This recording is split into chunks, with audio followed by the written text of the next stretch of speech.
Hi, this is Steph Benke, and I just wanted to take a few minutes to give you guys a tour of some of the neat features with Schoology that you can use to connect with different resources.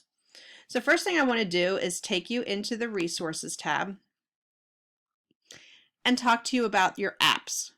So click on this link at the bottom, and it's going to list all of your resource apps. And you can see here that I have Google Drive, Evernote, and YouTube installed as my resource apps. I like this, especially Google Drive, because all of the files that I have in Google Drive are available to me here. And so all I have to do is click in a box and I can import that file wherever I want it to go.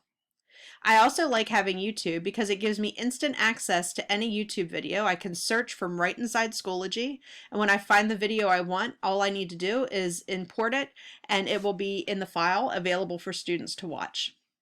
For you to download these resources, click on Install Apps and Agree, and a menu will pop up. In the menu, you're going to be given several different options. Now, I'm only showing 4 here because I already have 3 resources linked in Schoology. But if you don't have any, you will have more possibilities. Click in the box with the one that you want to install, and then click Install, and follow all of the prompts to authorize it to link to your account. When you're finished, that resource will be available for you to use anytime you need to in Schoology. I also want to talk to you about groups because Schoology is wonderful for collaboration.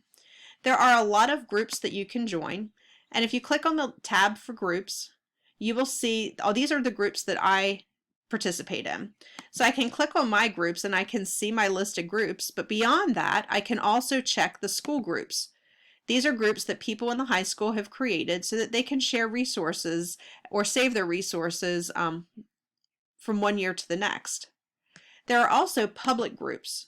So if you're kind of in a position where you're thinking, I'm not really sure how this is going to work for me, I'm not sure how to use Schoology with math, or I'm not sure how to teach distance learning with a foreign language, here are a ton of public groups that you guys can join, and you'll be able to get updates from people who are in these groups along with some ideas of how they are using Schoology in their classes. So we have everything from math to social studies, language arts, world languages. There are a lot of possibilities here for you to join public groups to get some ideas.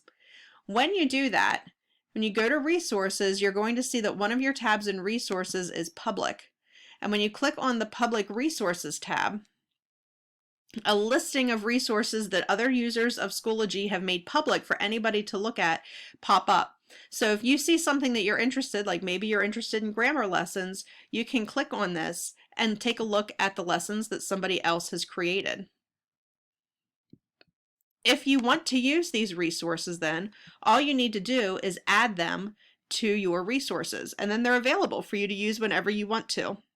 I did that with the Schoology Code of Conduct. I added that to my personal resources. So if I go back to my personal file, you can see these are my personal files that I have available for any class that I want to pull them into.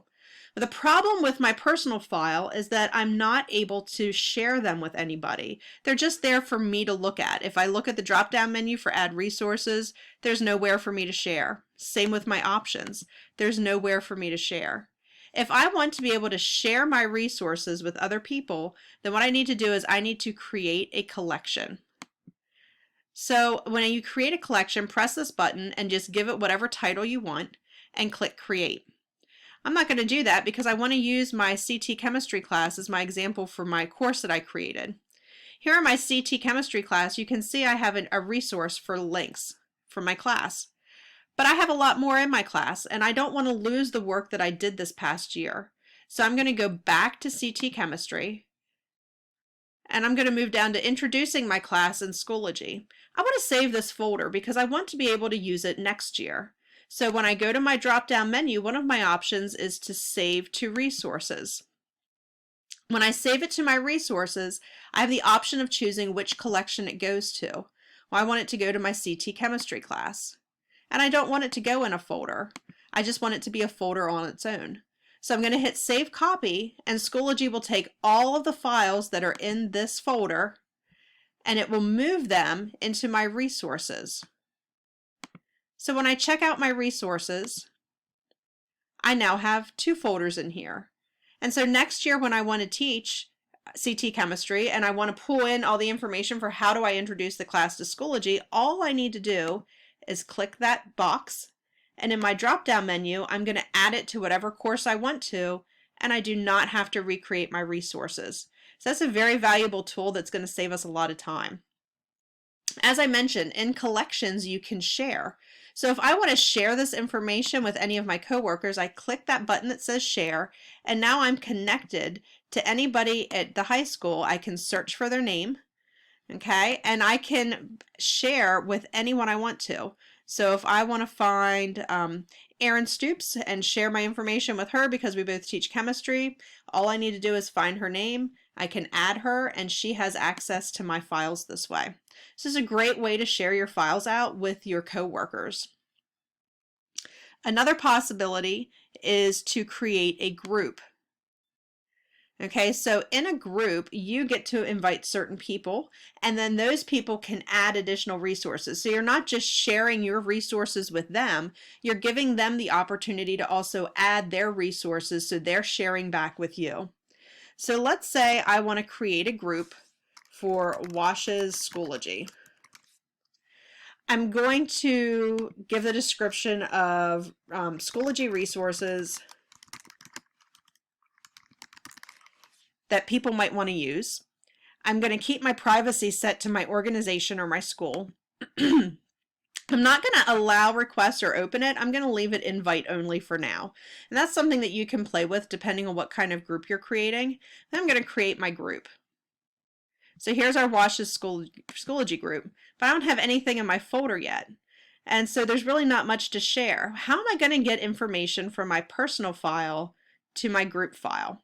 Well, let's go back, because in my personal file, I have a Schoology code of conduct. And I think that might be interesting for everybody to take a look at. So I'm going to click the box, and I'm going to either add it to a course, copy it to somewhere, or move it. I don't want to move it because I want to make sure I keep my access to it, but I can copy it to any collection or any group. So my collections are here at the top, but here at the bottom I have my group resources, and all the way down here is Wash's Schoology. So I'm going to copy this Schoology code of conduct, and now when I go back to my group resource for Wash's Schoology, there is my code of conduct that everybody could take a look at. Now if I want to add people, I'm going to do that by viewing the group profile. When I go into the group profile, we'll see that I'm the only member right now. But if I wanted to invite people in, I'm going to give them this access code, and then all they have to do is join using that access code.